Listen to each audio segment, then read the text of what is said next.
This is an American truck, and we're going to build it to suit us on our lap around Australia.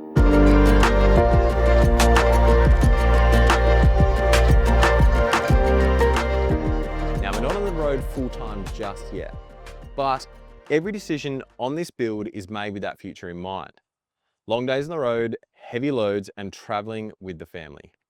In this video, we're going to walk through why we bought it, what we've done so far, and a little bit about what's coming up next as we slowly turn it into our home on the road. Let's get into it.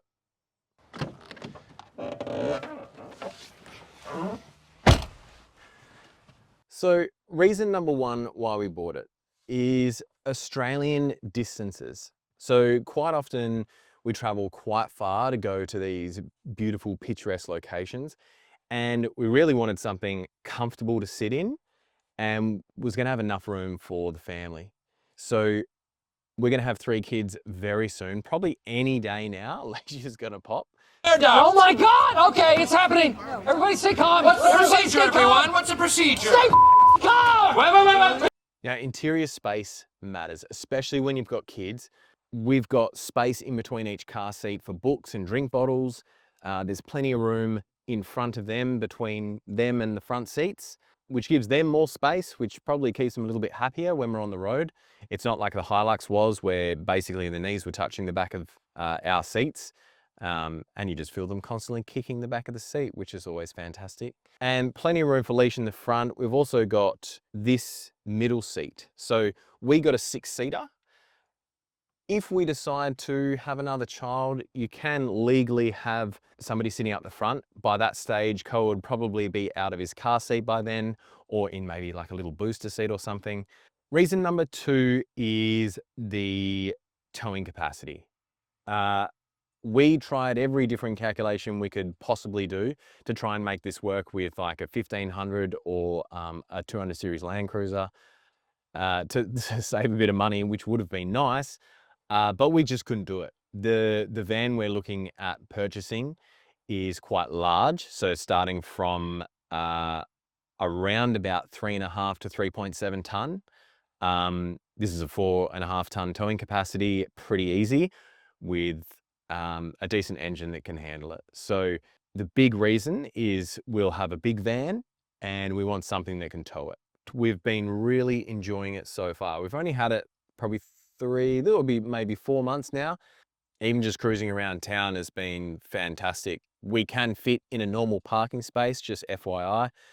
It's more the doors open like 90 degrees. The back doors open basically 90 degrees. So getting the kids in and out has been fantastic. But if you're parked next to somebody or there's people on either side, it makes it, you just can't open the door all the way, which we used to find with the Hilux sometimes anyway. One of the other reasons we bought it was, you look at the trucks, you know, the MP 300 trucks. We wanted something, because we're not touring straight away, we wanted something that was going to be able to be used for a couple of years before we take off. So doing town runs as we slowly build it out as a touring rig. Taking the kids to swimming and all that kind of thing. So we really wanted something that we could still use around town. So what have we done so far? So far, we have paint protected it, which was a big one. Going down some narrow tracks and things like that, getting scratches on your paintwork is not ideal. The Hilux was covered in pinstripes. They've done an excellent job over the whole vehicle, except for the tub. And it was really good when we were down south. We went down a track called Bob's Track, and it was pretty overgrown. And we obviously hadn't really taken this off-road that much. Taking this down there, brushing up against the side of the leaves and things, it was actually pretty epic to see that the car didn't have any pinstripes on it, but the tub did, because the tub's not wrapped. And it was cool to see the product that actually really works and really works well. So we're pretty impressed with that so far. The other thing we've done is put on some bonnet mounted solar panels. Now this is done from a company called Vehicle Solar Solutions, and it's essentially these decals that go on top of your paintwork, and then some high density, high tensile double-sided tape that goes on these flexible solar panels, which has been working really well. And I'll give you an instant case of when it worked. Was I get a flat battery because I left something on when we were down south, and I didn't realize it until we were a couple of days in. Anyway, the car didn't start. And that was annoying because we've only had it a couple of months. Don't know when the batteries were installed originally, probably a couple of years old. Anyway, I left the vehicle in the sun to charge up the batteries, and I ended up managing to start the car and drove it to go get new batteries. So the solar panels actually charged the battery up for me, enough for me to start the car and then head off and get a fresh set of batteries, which was, again, another epic thing to see because, you know, they say, you know, no battery anxiety, that kind of thing. And it was actually true. Like it was really cool. So we got 100 watts in the center, and then these two are 35 each. So we've got 170 watts of power going in pretty consistently. And that'll do things like charge a fridge pretty comfortably. On the Hilux, I think I had 120 watts all about 130 maybe, and that did the angle and the lights and everything in the canopy nice and easy. So you'll have to excuse the mess a little bit because we were down at the beach most of today fishing, and we've got sand everywhere and the car's not very clean. Anyway, so inside the cab, we have got some PhD Tech 3D molded floor mats, which are fantastic. Keep all the sand on there so we can chuck it out when we need to, and they click in. And they're really molded in there quite well around all the parts and things inside the Ram. The other thing we went for is the wet seat neoprene covers. We've had these in every vehicle since, I don't know, like 2012 or something. We had them in a Jeep. I think we might have even had them in a Triton. Then we had them in the Hilux for like 10 years. The only issue with them is that on the back of them, it's got like a rubber sort of matting on the back of it. So when you turn on like the cool seat or the heated seat, here we go, like first world problems, you don't actually feel that through the seat. I think you actually feel the heated one, but we haven't really used that because we haven't done a winter in this yet. When we bought it, they did have an XRS Connect GME UHF setup. So that's been pretty cool to have like already. It's just, you know, something we don't have to buy. In the back, we opted for snap shades just to sort of keep the sun off the boys as we're traveling. The other thing that came with it when we bought it was airbags at the back and some Anderson plugs here and there. And beyond that, she's pretty stock standard.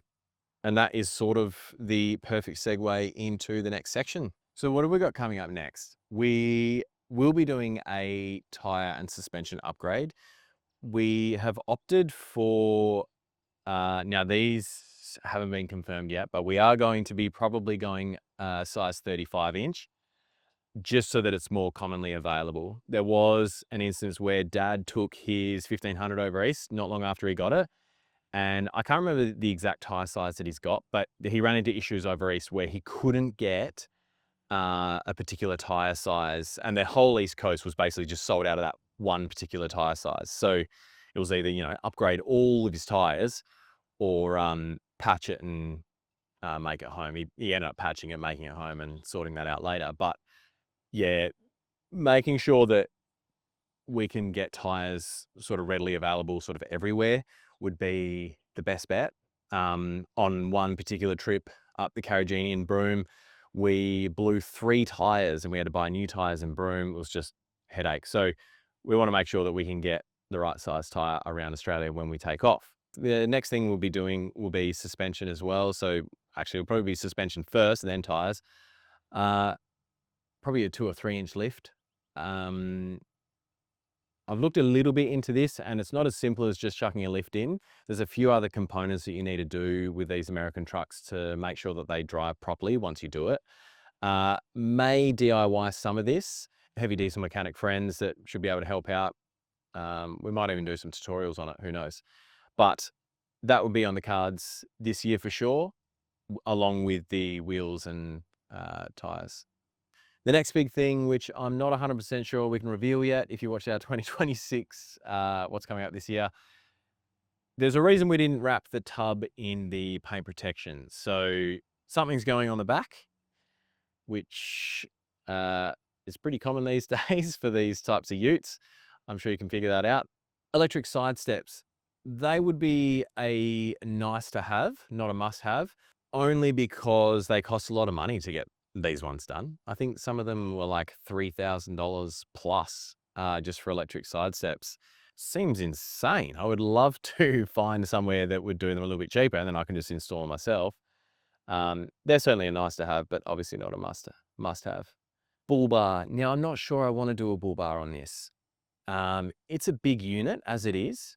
I might be open to putting a smaller low profile bar on the front, but the 2500s, they don't actually have a huge payload, not like the 3500s with the rear leaf springs. We actually wanted coils all around just for comfort.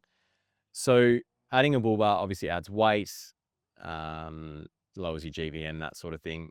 I'm hoping to get away with not doing a GVM upgrade if we can manage that. We do want to put a boat on the roof at some point. So yeah, we'll sort of cross that when we come to it.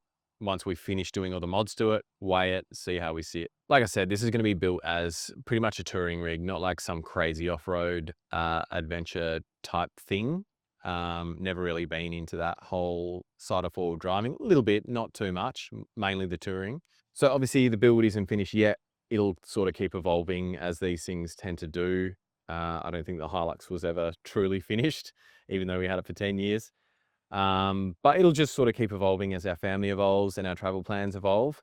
Shorter trips this year with sort of the longevity of the lap around Australia in mind. We'll always keep that in mind when we do these things. I have always been about doing it right or doing it twice, which is why, you know, one of the reasons we didn't buy a 200 series and then have to upgrade later. So anyway, that's it from us. If you're into American truck builds and things like that, stick around, make sure you like and subscribe, and we'll see you on the next one.